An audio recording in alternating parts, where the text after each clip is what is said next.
지난달 15일 일일 신규 환자 수가 100명을 넘어선 이후 8월 27일 400명대까지 증가하였습니다. 하지만 우리 모두의 노력으로 당초 우려했던 급격한 대규모 유행으로의 진행은 억제되었고 확진자 수도 점차 감소하는 추세를 보이고 있습니다. 이는 국민 여러분께서 방역의 주체로서 사회적 거리두기에 적극적으로 동참해 주신 효과가 나타나고 있는 것입니다. 방역 당국자로서 심심한 감사의 말씀을 드립니다. 실제로 지난 주말의 휴대폰 이동량을 보면 수도권은 사회적 거리두기 시행 직전에 비해 약 25% 감소한 것으로 나타났습니다. 자칫 대규모 유행으로 확산될 수 있는 위험한 순간이었으나 국민들의 힘과 노력으로 이러한 위기를 넘길 수 있었던 것입니다. 다시 한번 우리 국민의 저력을 확인한 것이며 우리는 분명히 코로나19를 슬기롭게 극복할 수 있을 것이라고 확신하게 되는 결과입니다.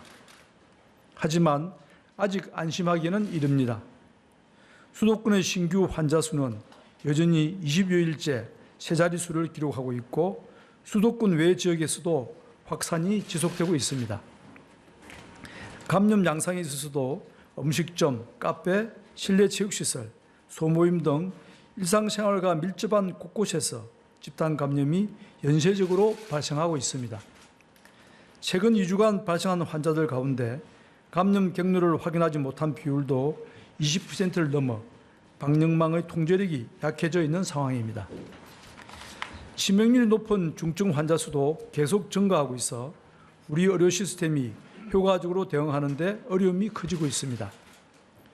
국민 여러분, 지금은 사회적 거리두기의 노력이 조금 더 필요한 시점입니다. 전국에 대한 사회적 거리두기 2단계 조치와 수도권에 대한 강화된 2단계 조치는 오는 주말 9월 6일에 종료될 예정이었습니다. 그러나 우리 방역망의 통제력을 회복하고 의료체계의 치료 여력을 확보하기 위해서는 신규 환자 수가 뚜렷하게 감소할 때까지는 거리두기 조치를 연장할 필요성이 있습니다. 일상의 불편과 경제적 피해를 감수하고 사회적 거리두기를 시작한 만큼 이번 기회에 확실한 방역 성과를 만들어내야 합니다. 이에 정부는 전국에 대한 2단계 거리두기 조치를 2주간, 수도권에 대한 강화된 2단계 조치는 1주간 각각 연장하기로 결정하였습니다. 먼저 전국에 대해서는 기존 2단계 조치를 9월 7일 월요일부터 20일까지 2주간 연장합니다. 이에 따라 실내 50인, 실외 100인 이상의 집합금지, 클럽 등 고위험시설 12종과 학교 밀집도 완화 등과 같은 기존 조치는 2주간 더 유지됩니다. 교회에 대해서는 비대면 예배만 실시하도록 각 지자체에서 강력 권고할 것입니다.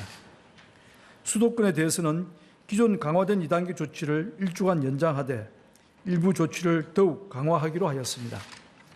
수도권의 경우 음식점, 학원, 실내 체육시설 등 많은 시설들의 운영이 제한되고 서민층의 경제적 어려움이 큰 상황을 고려하여 연장 기간을 1주간만 추가하는 것으로 결정하였습니다.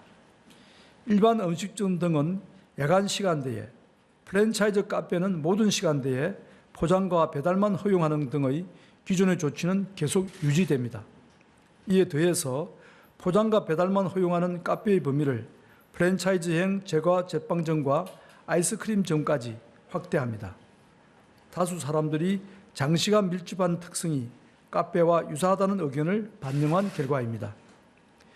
또한 학원과 유사한 형태로 교육이 이루어지는 직업훈련기관에 대해서도 추가로 집합금지 조치를 하며 비대면 수업만 허용합니다. 수도권 유치원과 초중고등학교의 원격 수업 전환도 연장하여 시행하며 이는 교육부가 별도로 발표할 예정입니다. 자세한 내용은 보도자료를 참고하여 주시기 바랍니다.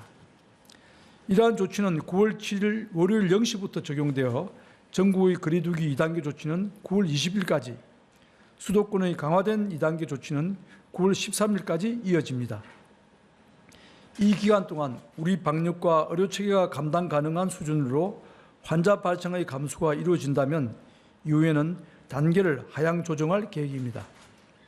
다만 전국 2단계 연장 조치는 지자체별 판단에 따라 그 기간이 조정될 수 있음을 말씀드립니다. 현재의 강도 높은 거리두기 조치가 국민 여러분의 일상과 생업에 미치는 영향이 크고 많은 어려움이 있다는 것을 잘 알고 있습니다. 특히 수많은 영세 자영업자분들의 부담이 상당할 것이기에 죄송하다는 말씀을 드립니다.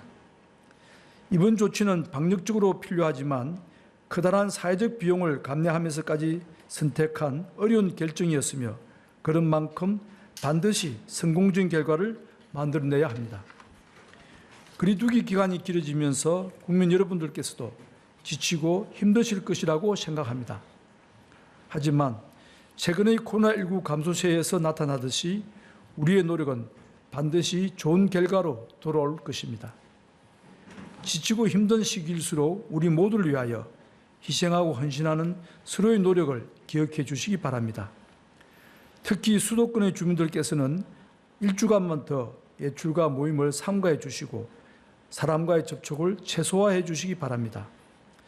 여기서 조금만 더 노력하면 코로나19는 확실한 진정세를 보일 것입니다. 보건복지부와 의사협회와의 합의에 대해 말씀드리겠습니다. 보건복지부와 대한의사협회는 코로나19의 위기 극복과 보건의료 발전이라는 공동의 목표를 기반으로 대화와 협의를 통한 문제 해결에 합의를 하였습니다. 코로나19라는 국가적 위기 상황에서 환자의 생명과 건강을 보호하기 위해 서로 힘을 합하여 총력을 경주하여야 한다는 데 뜻을 같이 한 결과입니다. 그동안 국민 여러분께 걱정과 불편을 끼쳐드려 진심으로 송구스럽습니다. 대화와 협의의 장으로 들어오기로 한 대한의사협회의 결정을 환영하며 이제 그동안의 갈등은 접어두고 의료계와 정부가 합심하여 코로나19 극복에 모든 역량을 집중하겠습니다. 대한의사협회는 집단 행동을 중단하고 진료 현장에 복귀하는 데에 합의하였습니다. 전공의, 전임의 등도 조속히 진료 현장으로 복귀하여 최선을 다해 의료인의 사명을 다해 주실 것을 당부드립니다. 또한 의사 국가시험 응시를 취소했던 의대생들도 시험을 재접수하고 시험에 응시하여 주시기 바랍니다. 정부는 의사협회와의 합의사항을 성실히 이행할 것입니다. 의대 정원 확대, 공공의대 신설 추진 등에 대해서는 모든 가능성을 열어두고 협의해 나가겠습니다. 앞으로 국회를 중심으로 한 협의체에서도 심도 있는 논의가 이루어질 수 있도록 하고 그 결과를 존중하여 정책에 성실하게 반영하겠습니다. 의료계 여러 의견을 청취하면서 또한 학계와 환자들, 시민사회 등의 다양한 의견도 귀 기울이겠습니다. 국민과 의료계가 함께 상생할 수 있는 좋은 정책을 마련하고 그 결과를 보건의료 발전 계획에 반영하여 보건의료의 발전적인 미래상을 설계해 나가겠습니다.